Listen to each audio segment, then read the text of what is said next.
BoardGameManiacs. Maniac Rob here to bring you another video battle report. We are playing none other than Prelude to Woodbury. It is a standalone expansion for The Walking Dead All Out War by Mantic Games.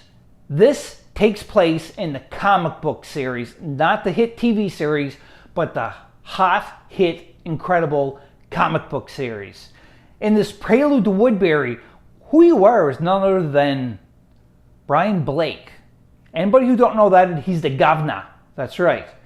And you are doing a series of missions in this game. And this is before you rise to power and become the governor of Woodbury. That's right. When you start getting, you're only looking out for the best of your township. That's right. But some people think that you're evil and you'll do other things and all the things you're doing is wrong.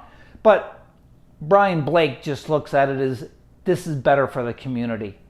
In any case, this Prelude to Woodbury, what's special about this game is that it's a standalone. Like I said, it's a solo gameplay that you can play. So you can always incorporate the other Walking Dead scenarios and everything to play just by yourself using two different factions. Or you can play Prelude to Woodbury as Brian Blake himself and play solo missions. Now the cards, when you buy the standalone expansion, you do get everything in the core box so that you can play the standalone version. You don't need to buy anything extra. Everything, and I mean everything, is included in there. So what I'm going to do is I have the game set up. We're going to play the very first mission of the first tutorial. And it's pretty simple. You got to go in and you have to scavenge for food and supplies. And that's it.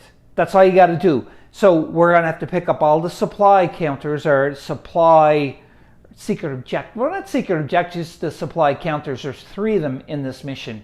And we're going to try to, but we're faced with, fighting and running and trying to get away from all of the walkers in this game. So I got the board set up. Let's look at the board. Let's talk about the scenario and we'll just start killing some walkers in The Walking Dead All Out War by Mantic Games, Prelude to Woodbury. The dead have begun to rise. Brian needs a place to hide. He decides to make his way to his parents' empty townhouse to wait for rescue. He stops to scavenge for food on the way, but he's not the only one who's hungry. You can see I have the table all set up. Now, this part of the table is not being used, and the reason why I'm saying this is according to the book. I'm just grabbing the book here. It's kind of off camera. I'm using my other hand. This is the map right here, but you can see on the map, see if I can focus in on this, it's 10 inches wide by 10 inches long, so it's only a small little claustrophobic area. And you can see on the map too as well, the WA, WB, and WC is Walker A, Walker B, and Walker C. B is for Brian Blake himself. And the yellow up by the 10 is the 3 supply counters that you have to pick up to finish the game.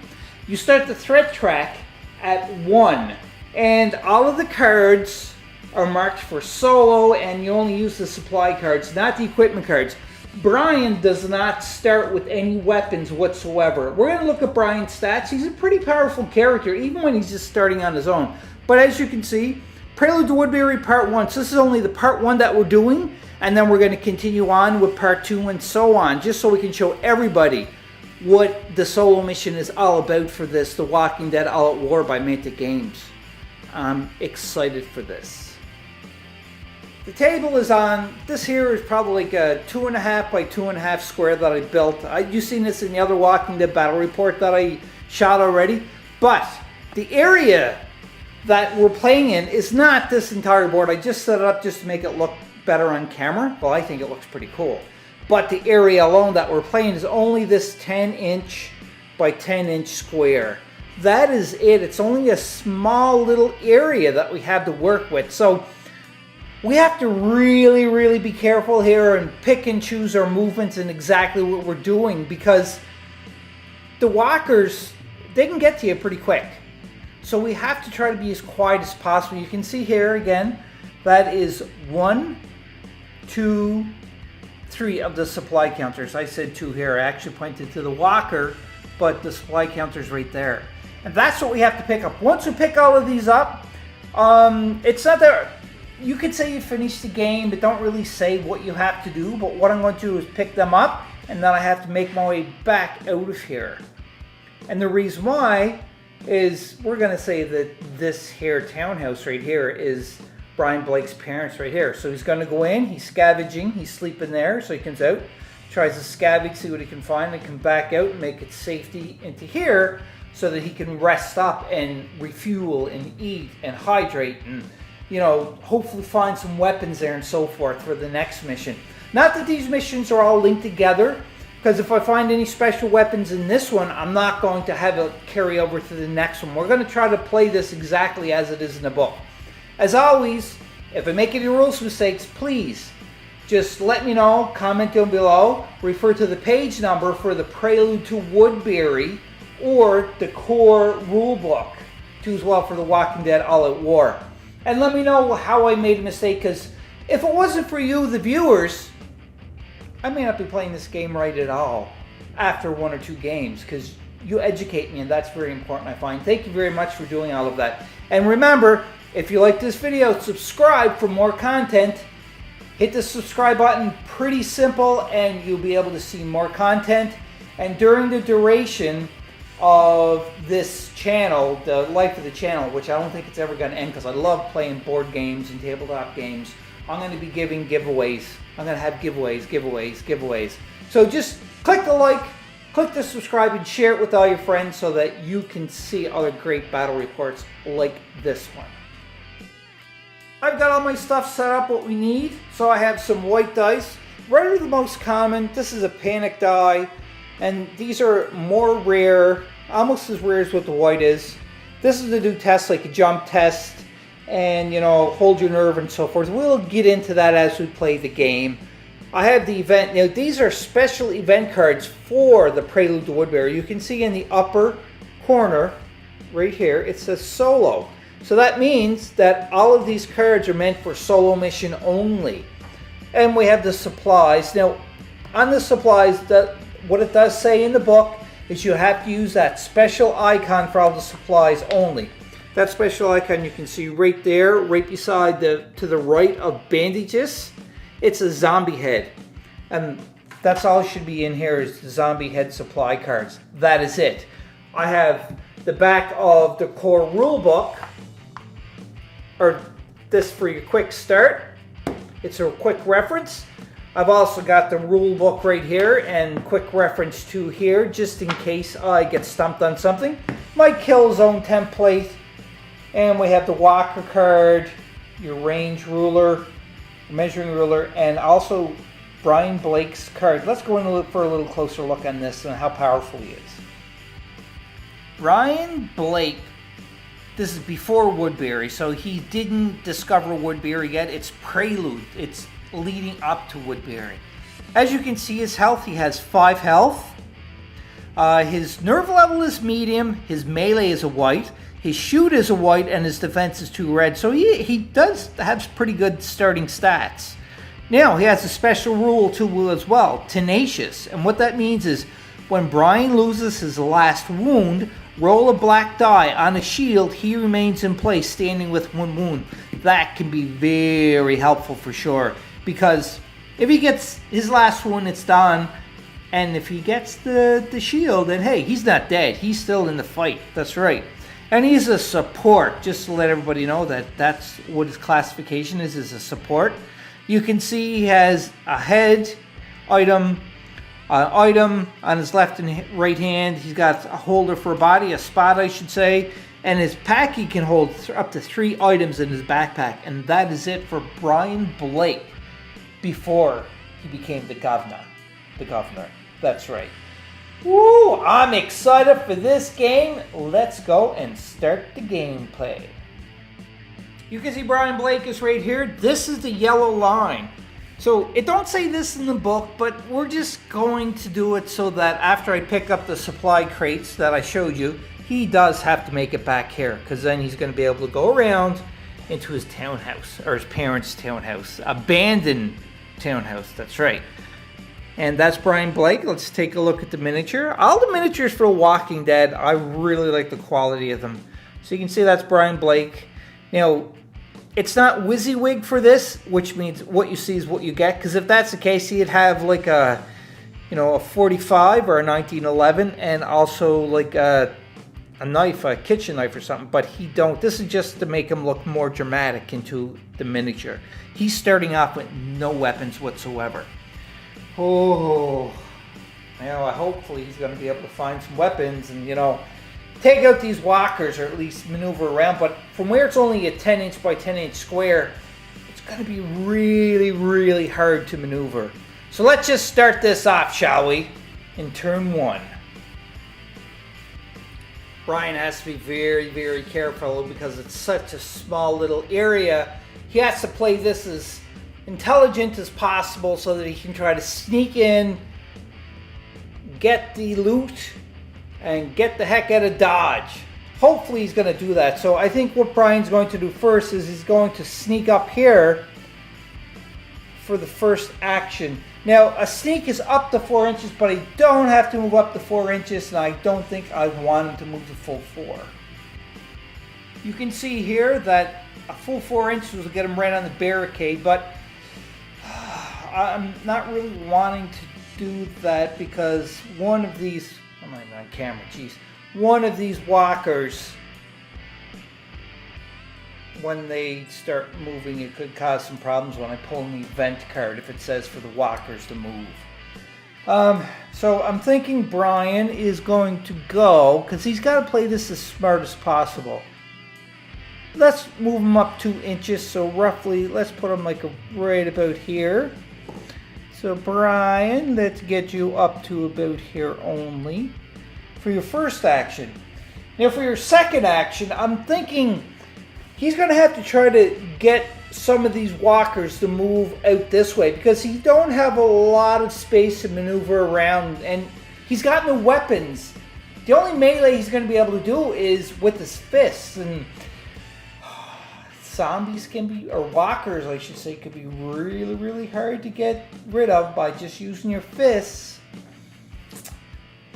So I got to draw one of these guys out. So for his second action, he's going to do which is called create noise. So pretty much he's just jumping up and going, hey, hey, hey, over here, over here.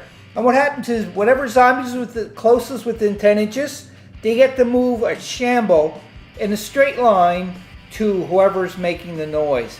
And that would be 6 inches as a shamble. So I'm going to measure which one is closest, and then we'll move him. Brian is jumping up and down. Hey, over here, you skin bags, come and get me. Food, fast food. Hopefully it's going to be fast. He's going to get out of the way. So I did pre-measure, and this zombie is about 6 inches. This zombie is more than 6 inches, and this zombie is 6 3/4. This is probably like about 8 inches away. So because that he's making noise, the zombie over here is going to shamble 6 inches. Now I measured this off camera, but just so I can show you for the 6 inches. And again, they move in a straight line. You can see there, he's going to bump into, because zombies can only move in straight lines. So he's going to bump right into that garbage. Right there, and that stops him, and that is it. Now that ends the action phase for the hero Brian. Now we are on to the next phase, which is the event phase. The first thing you do in an event phase is you have to measure for kill zones. So this is your kill zone template, and you put the zombie right in the middle, and if a hero falls underneath this in any way, that means that the zombie is in the kill zone. So obviously these two aren't far away, are close enough. So let's do the kill zone, and you can see Brian is just out of the kill zone. That is lucky. Whoa boy. So because of that, nothing happens there. One thing I forgot to mention, or I think I forgot to mention, is that in the scenario for this, the threat level starts at level 1. Now, if Brian was underneath here, that zombie would automatically go in here for melee combat, and then the threat level would go up 1. But he don't have to, because that's just lucky. He just barely managed to get out of there. So because of that, the next thing we do is we're going to have to draw an event card and do what it tells us to do on the event card. And the event card reads as follows. +1 to the threat level. Oi. So now I have to raise the threat level to 2. And there's a storm coming. All quiet, nothing happened yet. And we are in the all quiet still. Once we get to 4, then we're in low threat. Now, nothing else happens. I'm not going to read this text because if I ever get this card again, then I'm not going to know what this part is. So that is it for, I'm just going to put that over here, for the event phase. And the next phase we go to is the melee phase.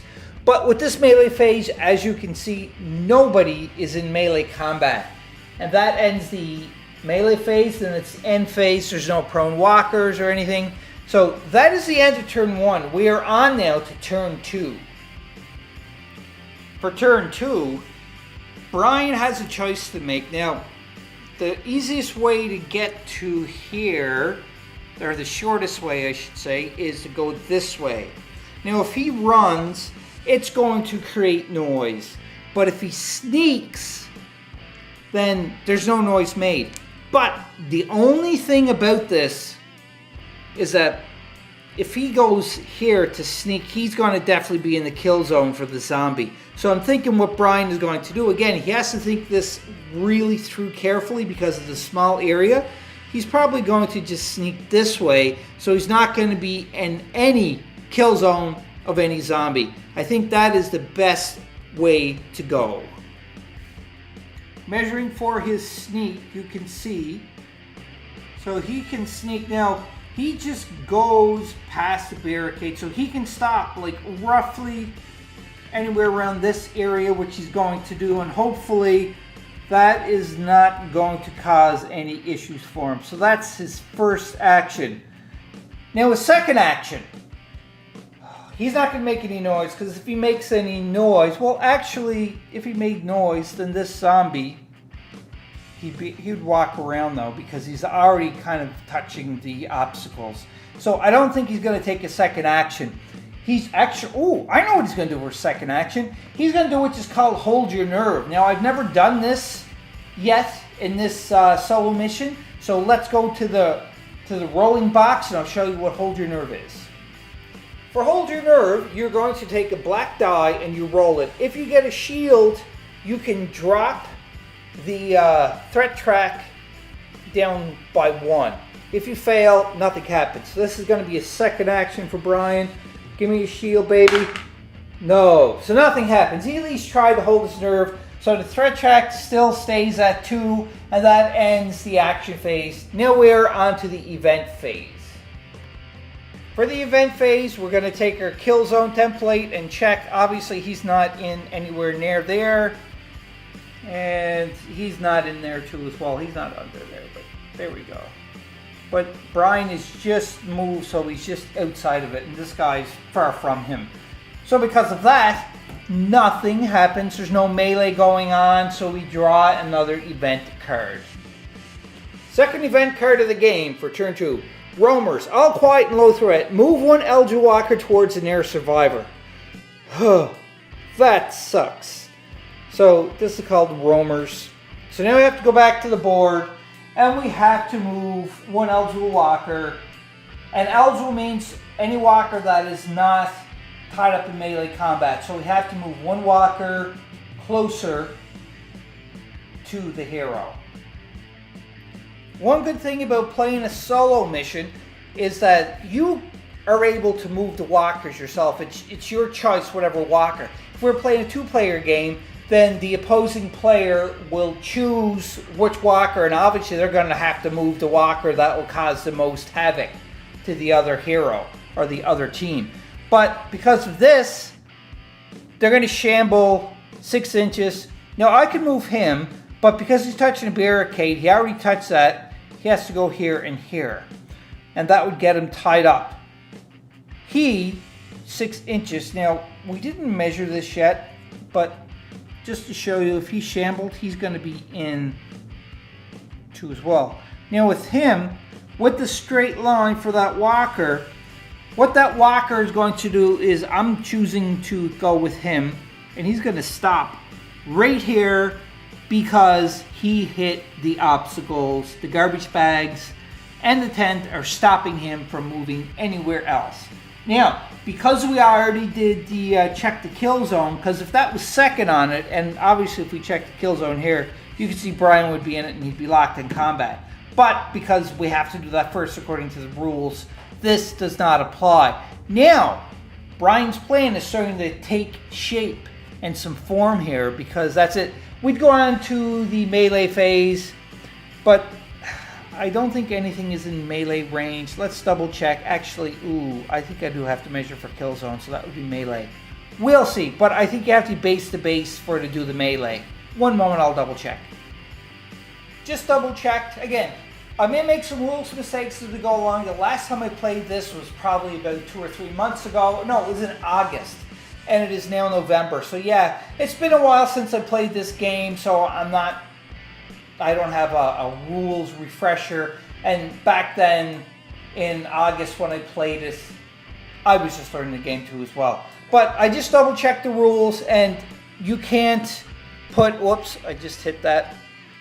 You can't go and do, unkill zone your movement. You can't do that. That's at the first of the event phase. So because of that, nothing is happening. Then we go to the end phase. Nothing is there to resolve for the end phase, like prone walker, stand up, reloading weapons, anything like that. So we're on to turn 3 here. Brian's actually looking in some pretty good shape because you know what he's going to do next. Top of turn 3. Brian, again, he's in some good shape. Now, Brian has a choice to, start making his way up to here because that's open, or he can go here. That is not that much of a good choice. Oh, Brian, what are you going to do? Now, the only thing I have problems with is this is such a more narrow space, and zombies right here could kind of block him off, and it'd be harder for him to maneuver around as opposed to here. But hey, it's Brian Blake. He's gonna be the governor one day. So, you don't be the governor and ruthless as he was by just taking your chances. He's gonna sneak. He's still smart though. He's gonna sneak up to 4 inches, and hopefully that will help him out a lot. So let's take our handy dandy range ruler. So 4 inches is going to bring Brian roughly right about there. And that's it for Brian.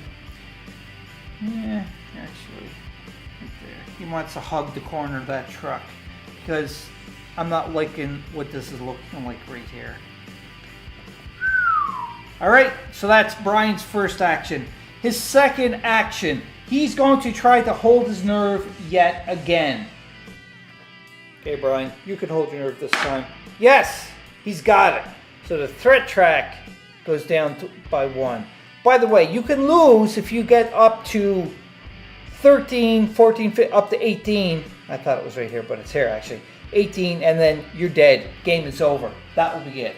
But that ends Brian's action phase. We're on to the event phase. First, check the kill zones. We know these two are out of the kill zone, but this one I'm not 100% sure of. So let's double check this. Oh, he is just out of it. Wow. Brian is being like a ninja here. He's just sneaking. Let's try an event card. Event card time. Oh, I hope no walker's going to move in this one. Threat track goes up 1, number 1. So this goes again to 2. The hunger. All quiet. The walkers suddenly stop. Nothing else happens because we were in all quiet. Whew, that was close. That was so lucky. Brian, you must have a horseshoe tied around your neck because you're just being lucky. So that ends because there's nothing else we can really do for the melee phase, the end phase. We are on to turn number 4. We all know what Brian Blake is going to do for turn number 4. He's going to do a sneak to get this supply count there. Hopefully he's going to get a gun or something that will help him because fighting with his fists is just gonna suck. So it is 4 inches. I just can't lay this down because you can see I'm gonna be knocking everything over because this is a very tight game board to play on. Mantic, you make this difficult, but I love it. So Brian is going up for his first action to sneak, don't create noise. And number 2 is he's going to grab this, for second action I say, he's gonna grab the search, the supplies. I can't even pick it up because it's so tight there. And let's go to the supply deck and see what Brian gets. There you go, Brian. Number 1 of 3 is down. Here goes. Bandages. This is special item for the bandages. So discard this card as an action to restore 1 health point lost earlier in the game. That's pretty good. Yeah, I must have bumped it. So he's still here. He didn't take any hit points or anything. I must have bumped it and flipped it over. I was playing with it or whatever. Who knows? But that's bandages. That is an item right there in his pack. That's really good. Brian it'd be better if he had a weapon, obviously. But yeah, well, at least it's something that can help him. And as you can see, there is nothing else to be done in this turn because, actually, there's still more stuff to do. I'm forgetting we have to do the event.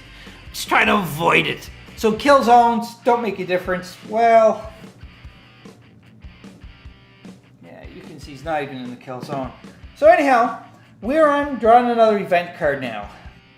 Second event card won't stay down. All quiet to low threat. For each prone walker, roll a black die for the shield the walker gets up. If there's no prone walkers, add 1 to the threat level. Lovely. But that's okay. That's okay because we're still doing okay for the threat level. So we're at 3. We're still on all quiet. 1 more and we're in low threat. And that ends the turn because there's nothing else, like I said, we can really do here. So we are on to the next turn for Brian Blake. I think what Brian needs to do now is try to get into that little tiny space right here so he's not confronted or blocked in or caged in with zombies. I can see that, I just looked in the book that I could use this so that he can climb up it, but if he's going through the terrain like this, movement is halved, so he can move up there and stand there. But even if he does and, he's going to get down, then kill zone for that walker, that's no good. He don't want to try to attract any of the walkers right now. So I'm thinking what Brian is going to do is he's going to move his 4 inches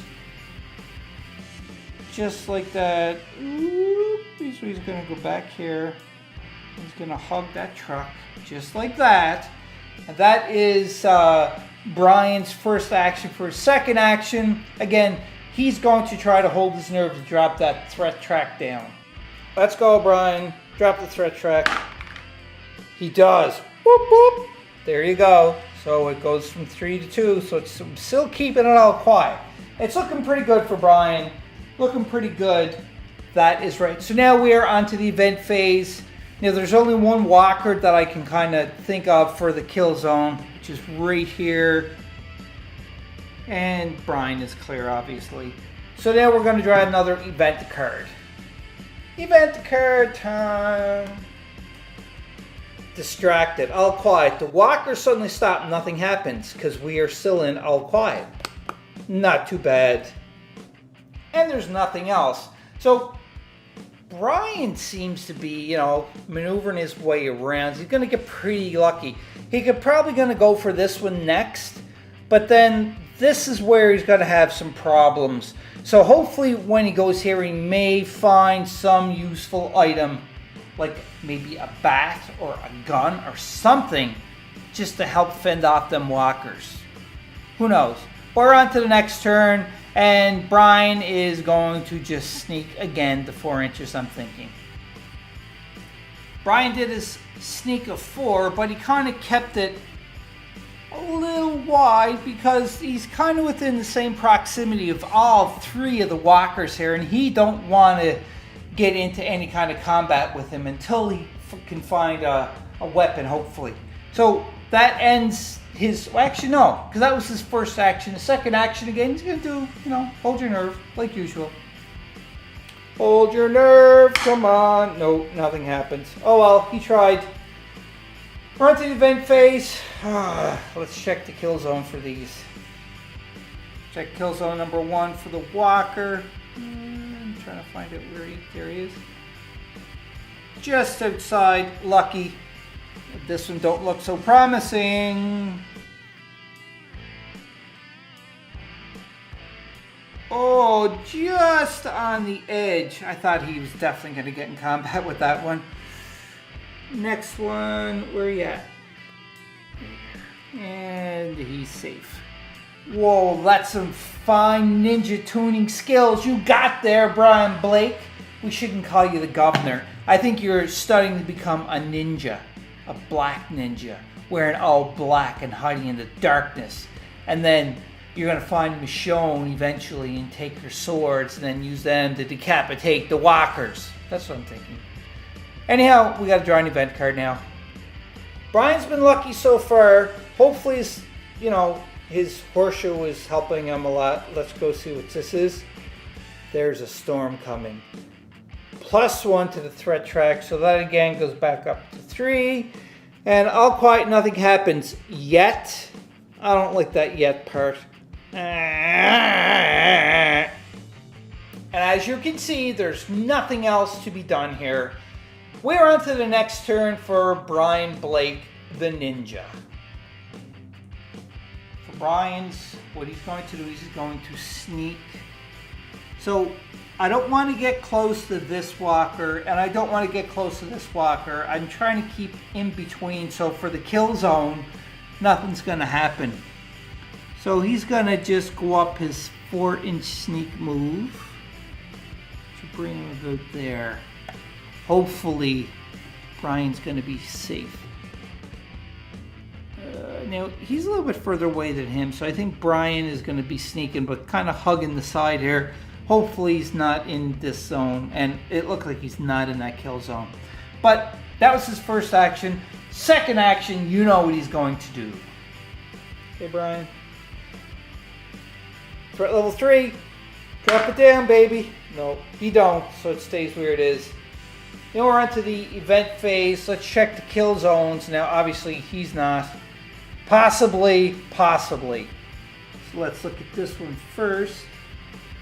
Nope, he's outside. Next, uh-oh. Brian. You're not out of range. Uh-oh. That zombie walker knows you. And he shambles over and he's in base combat to fight you. Oh, your ninja skills or your lucky horseshoe has run out. Boo! So that is not a good thing at all, Brian. Now we got to do an event card. Hopefully this event card is not going to be bad because we're still down number 3, all quiet. Too quiet, +1 to the threat. Uh-oh. We're in low threat level now. All quiet to low threat. The walkers suddenly stop and nothing seems to happen. Add 1 to the threat level. What? So that goes up 1 more. Whoops. So we're at threat level number 5. Uh-oh, Brian. This is starting to look very bleak for you. Very, very bleak. Bleak. So that ends the event phase. Now we're on to the melee phase. And this is the first time Brian is seeing melee combat. Because we're in melee, the melee part, turn melee, whatever you want to call it. I'm just kind of frustrated here because I thought I would be off it. But the threat level automatically goes up 1 more because there's melee going on. And now Brian and the zombie is going to do some combat here. On to melee for Brian and the walker. So the walker, you can see melee is 1 red die. And for Brian, now he has a choice either to attack or defend. If he defends, he gets 2 red dice, you can see right there. Or he can choose melee and get 1. If he defends, he can't kill the walker. He can only push him back if he wins. So I'm thinking Brian's going to do attack melee. So red for the walker and white for Brian. Let's see what's going to happen here. Oh, 1-1, it's tie. So on a result of a tie, what happens is the survivor always wins, and the walker will get pushed back 1 inch. In this circumstance, what happens is the zombie goes in to take a swipe, but Brian's like, boom, hits him, and the zombie or the walker gets pushed back 1 inch. You know what's really cool about this, you're not sure, hey, that don't look like an inch. This thing here, the measuring gauge is 1 inch, so you can just, you know, let's see how far an inch is. So right about there. Whoops. So that is 1 inch away. Bam! Just like that. Brian just barely misses this encounter. Survives this encounter, I mean. That ends the melee phase, and as it stands, just as you could tell, Brian got lucky here against that walker. And there's no other prone walkers that are able to do anything, so because of that, it's just, hey, we're on to the next, or the end phase. There's no end phase for standing up or what have you. So we're back on to the survivors phase of Brian Blake, the Ninja Lucky Horseshoe. You probably guessed what Brian is going to do. And hopefully he, you know, before he's rubbing his lucky horseshoe, he's like, you know what, give me a weapon, give me a weapon. So he's moving here, and that's his first action. Second action, he's picking up the supply. Now let's see if he got lucky and got anything good. Come on, give Brian something good, something good. Oh, bandages again. That's 2 bandages. His backpack is just going to be full of bandages. Like, this is crazy. Give me a weapon, Brian. That ends that. Now we are on to the event phase, and we all know what's going to happen here. Because if you check that kill zone, bam, Brian's into it, but nothing else. So this zombie goes, boom, right there. It's like, you pushed me away once, but now I'm coming in to bite you. But, you know, zombies don't talk normal. They're dead. So all Brian hears is, let's grab the event card. Brian should have held his nerve to try to drop that down, because we're on low threat in number 6, but he didn't, so I'm scared, really scared at what this event card's going to bring. Roamers, all quiet to low threat. Move 1 Elder Walker towards an air survivor, but we were in low. Oh yeah, that's low threat. So move 1 Elder Walker towards an air survivor. So this is not a good thing, because Brian may potentially, well, I think he's going to have another walker on top of him.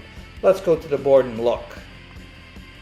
When it says eligible walker, it means that it's a walker that is not in combat. But the good thing is, because this is a solo mission, we get to control whatever zombie or walker we want to move. So just say, for instance, I'm going to move him. What will happen is he'll do the shamble and he'll be in base contact, but we're not going to do that. What? Get off of there. Grabbing onto my range ruler. How dare you? In other words, I'm just going to do this guy instead, because there, you know, he's got a little bit more of a chance. So he's going to shamble. So you can see 6-inch shamble. He's going to go up to there, which is not still a good thing, but it gives Brian a little bit more of a longer chance, just to be on the safe side. Oh boy, but Brian is look like, you know, he's got a little large area to work with. That's why he didn't want to stay here, because if they moved over, less chance for him to maneuver around. But here, at least he's got a little bit more of a chance to maneuver around, just a little bit. But in any case, that was the kill zone. That was the event card. Now we're on to the melee, and you can see there's obviously melee right here. So the threat track is going up yet again, and then Brian is going to attack again. Hopefully he's going to get a little more lucky and do a headshot or damage this this walker and drop them down to the ground. First up, threat track, because the melee goes up one more, so we're at a scary number 7. Now, white for Brian and red for the walker. Ooh, 1-0. Oh yeah, that means that Brian did successfully see the walker coming at him, lifts his foot up because he's a ninja, and kabammo! Kicks him. Or her, it's a zombie police officer. Goes back 1 inch. So let's actually do this the right way. So 1 inch is actually the base size. Whoops. So it's gonna go boom. That zombie is knocked down. Just like that. Good job, Brian. Good job. Your horseshoe ninja skill power is turning out to be very beneficial. We're on to the end phase, and I just looked in the book. We did make a mistake this entire time. It probably would have had a couple of effects, but we're gonna move on. And what that is, this we're playing a solo mission, so it does have a little bit of variance in the rules to like a 2-player game from the core book and what have you. And the variance is, as I'll explain it. So when you're onto your end phase, usually, you roll the black die to see if any prone walkers stand up, and to see if a model is bit, if the infection spreads more, and so on. But during solo, what's supposed to happen besides that is you have to advance the threat track by 1. That is really, really scary. This threat track potentially should be up higher, but moving forward, I'm not raising it up now because I did honestly lose track of how many turns it was. And if that was the case, Brian probably would have tried to do a lot more of the hold your nerve test.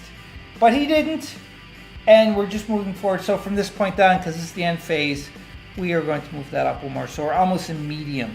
This is not good. And now for that one prone walker, shield, don't stand up, blank, the walker stands up.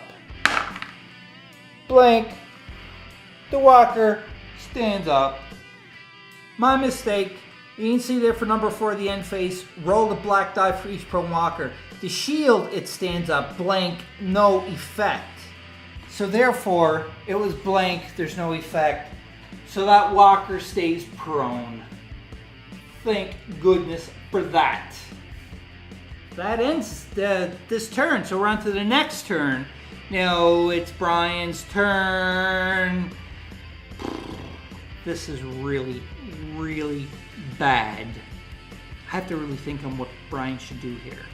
Because you can see these walkers are getting close to him, and that prone walker could potentially stand up at the end of this turn. Brian has a couple of options here for his turn. Now, I just looked in the book for prone. Now, Brian could go in and be base-to-base contact with the prone, and this zombie can't attack, it can only defend.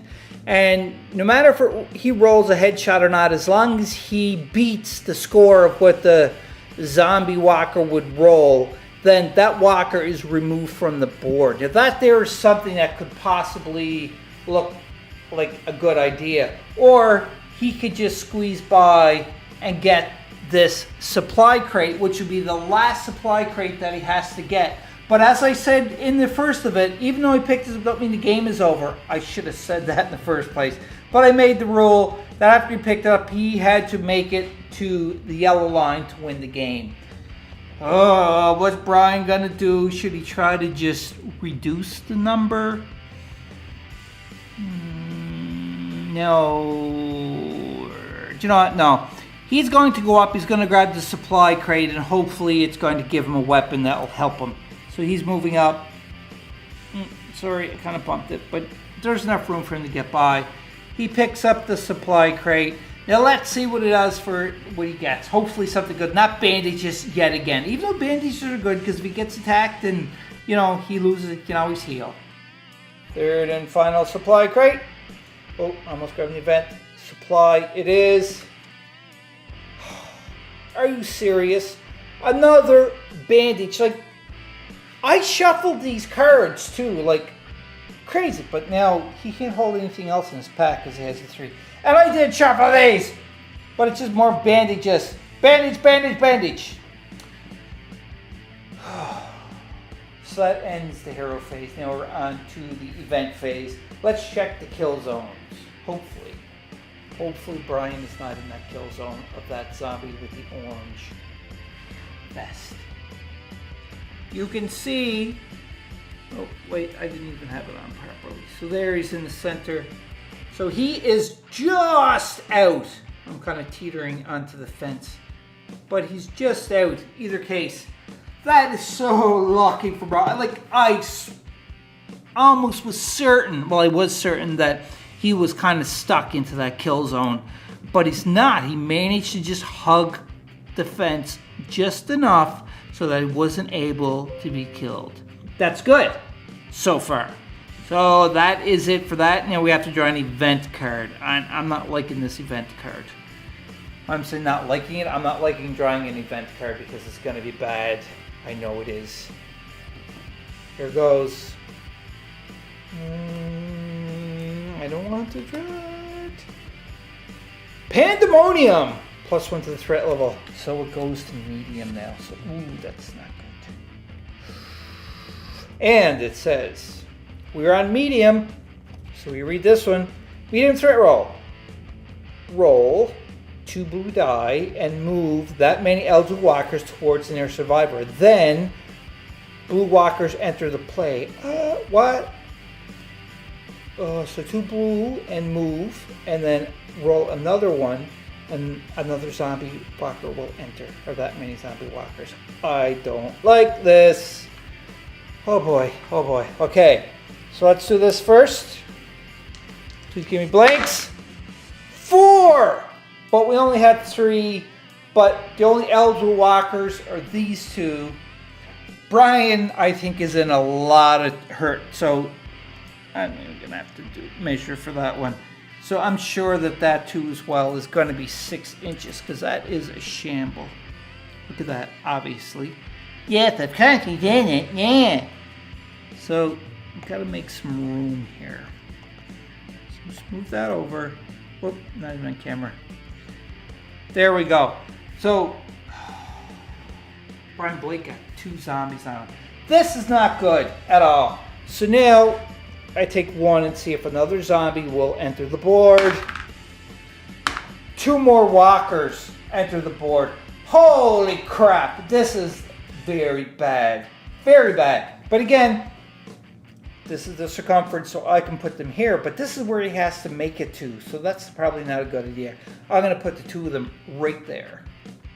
There's the other 2 walkers that come in. I guess there's a little space behind the building there, and they kind of fit through there because they're smelling the fear.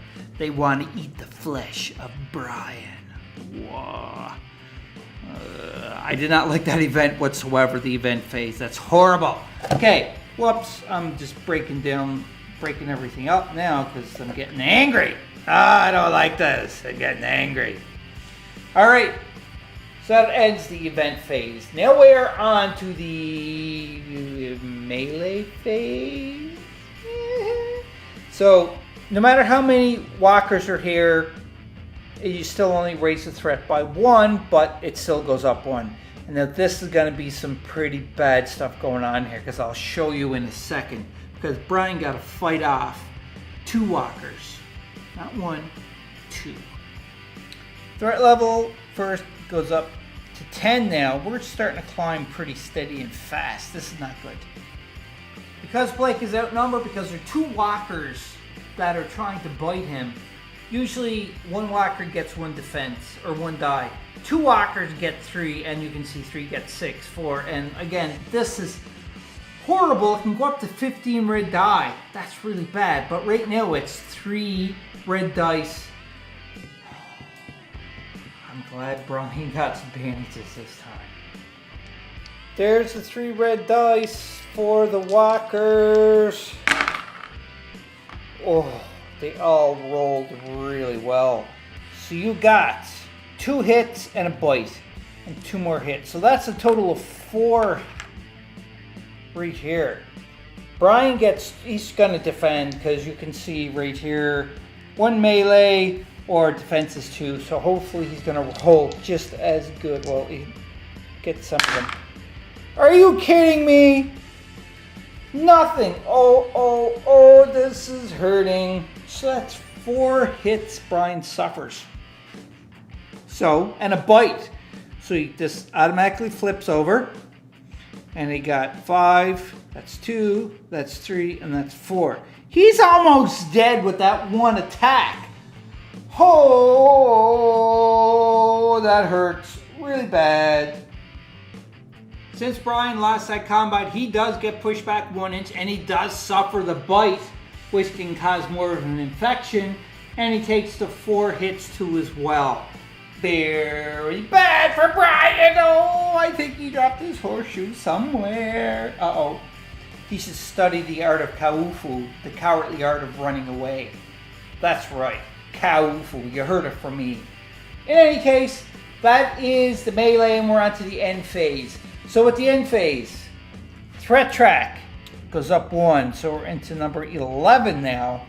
And now we have to roll for that 1 prone walker. Now if that prone walker stands up, we're in deep trouble. Oh, blank, nothing happens. That walker stays prone. But now we have to roll for the bite mark to see if the infection continues on. Now if it's a shield, he shrugs it off. If it's blank, guess what? He takes 1 more hit. It's blank. He takes 1 more hit. Uh-oh. Therefore, Brian is one away from becoming a zombie. But he also does have that special rule, the tenacious right there. So that is it for that phase, the end phase. Now we're on to the next turn, the hero turn. And you can see the bandage here says, discard as an action, restore 1 health point lost earlier. So that counts as one of the actions. Brian needs to get the heck out of Dodge. This is not a good thing. I'm thinking what Brian's going to do is he's going to heal 1, and then he's going to run as fast as he can, because he's turning into the gingerbread man instead of the ninja. Because again, he's got a supply, he just needs to make it here. But he suffered a lot of damage. So let's heal 1 and then do a run. Take 1 of the bandages away. Just like that. So he heals 1. So he's got 2 health left, but he's still the bite mark. Bides him a little bit of time, you know. But you know what happens when you get bit by a zombie? You end up eventually turning into a zombie. This is bad news for Brian. But now he's going to run. Run. 1 in miniature runs, he runs 8 inches, so he could try to do a climb test or a jump test to get over. But Brian's like, you know what? I'm not even testing that because I'm just going to stop here, do my 1 inch that way, and then 1 inch that way. But he is making a little bit more distance from that, so that's a good thing. And that is the end of Brian's action phase. Now we're on to the event phase. And you can tell none of the zombies are in his range. So it's an event card now. This is horrible. Horrible. This event is scaring the pants off me. Okay. And alarm remains in play. Oh, this is sweet. All threat levels. Choose a car. If possible, it must be one that has no survivors within 6 inches. And there's a truck that's in there. That's fine. The car alarm goes off, creating mayhem instantly. The car will cause mayhem again at the start of every event phase until a survivor moves into contact with it and uses a search action to shut it off. Once the alarm has been shut off, discard the card. So, this alarm for the truck, you see right there, is creating mayhem. And I'm going to tell you what mayhem is because it's not pretty. The card, it has to have, now with this alarm, like I read here, no survivors within 6 inches if possible, but He is within 6 inches because this card that's out of the play area does not count. So because of that, it's the only one. So I have to choose that one for the Mayhem. And I just looked up the Mayhem just to double check the rules. And because it is creating Mayhem, two things are going to happen here. Number one, the threat track, unfortunately, goes up one more. Awesome. Number two is all, not one, but all zombies within 10 inches of the Mayhem, they move up there. So that's, so you can see here, Mayhem is 10 inches. So Shamble is 6, Mayhem is 10. So because of that, you can see all of these walkers are within 10 inches of the thing that's causing mayhem, which is the car alarm or truck alarm. So it's not too bad because they're not running after Brian because he managed to get the heck out of Dodge. But what they do is they're all gonna just, we hear noise, we hear noise, but they're not saying we hear noise because they can't really talk. But they're all up against the truck because the alarm's going off. So that actually worked out better for Brian because it created noise, a lot of noise, and it's mayhem, but it's going to constantly keep going off until he goes up and touches it. Why does he want to touch it when all he got to do is get to this yellow line? Forget that crap. No way. He's going to take off to get into his parents' abandoned townhouse and recoup and hopefully, heal his wounds even more. So now we're on to the melee phase, but obviously nothing's in melee. And now we're on to the end phase. Now the end phase is bad because Brian could potentially take another wound here and this zombie could stand up. So let's first roll for this and then we're going to roll for Brian for see if he takes another wound. Zombie first. Zombie stands up. So the prone zombie stands back up. Just like so. Now we're going to have to roll for Brian. He needs to get this again or he gets an extra wound. Oh no! He gets an extra wound. So he's dropped down to 1. But he's still got 2 more bandages, which is really good. Oh boy, poor Brian Blake. I almost forgot that also too as well because we are on the end phase, the threat level goes up again. So we're at unlucky number 13, not lucky number 13. Unlucky number 13 because it's unlucky because of how high it is. Yes, that's me whistling because I'm nervous here. But I think Brian got this game in the bag because now we are back on to the movement phase or the action phase for the survivors. And you know what he's doing. All he got to do is pass that yellow line and the game is over. So let's measure here for Brian. He's going to sneak.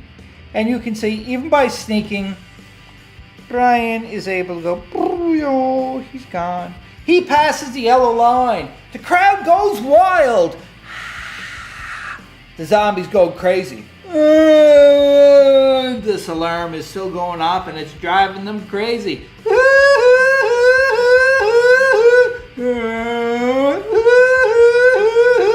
That's me making the alarm noise. Pretty good at it. I think so.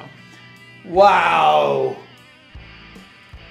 This first game for Prelude to Woodbury was intense. I have to say, this solo mission. Once I found out that you have to raise the threat track up at the end of every end phase, it makes it so much more difficult because you want to try to hold your nerve and drop it down as much as possible because that would be really bad. Oh, I hit the camera again.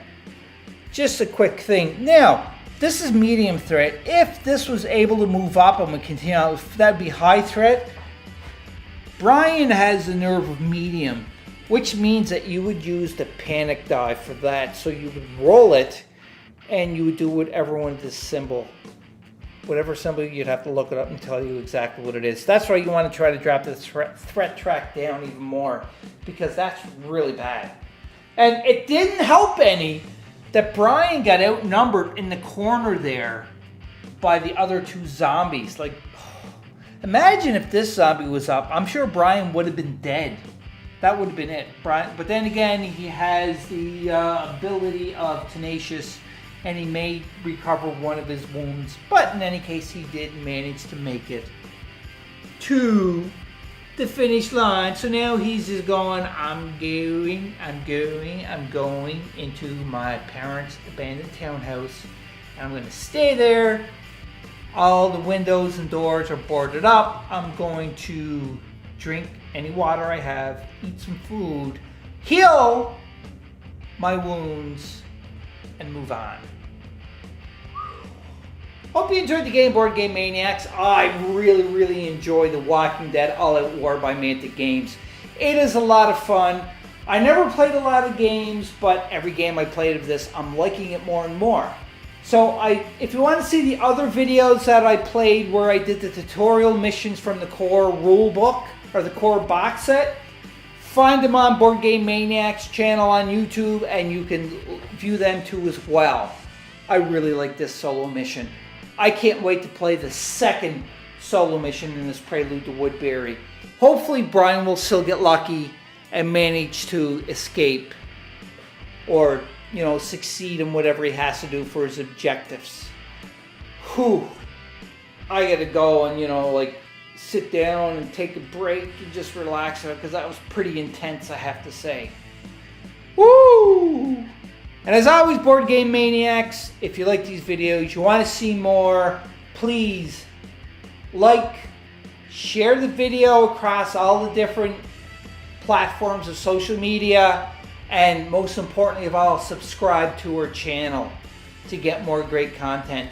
We do release a video every Saturday at 9 a.m. Eastern Standard Time. It is consecutive, it's consistent, it's always the same one video. And if I get more subscribers, I get more interest, I'm just going to have to turn the heat up a little bit more at Board Game Maniacs and put out more than just one video a week.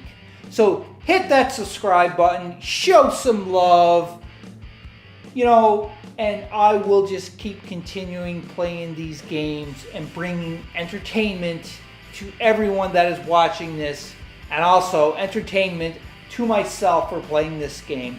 Again, if I made any rules mistakes, please comment down below, refer to a page number, whatever expansion it is, or the core box, because that is the only way that I'm going to get better at this game, is from you, the viewers, showing your love, helping me out, educating me more and more, because without you, I'm going to be lost in this apocalyptic world full of walkers, and I don't want that.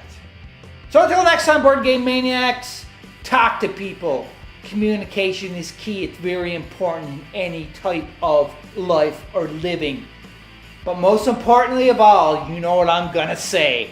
That is, be a maniac!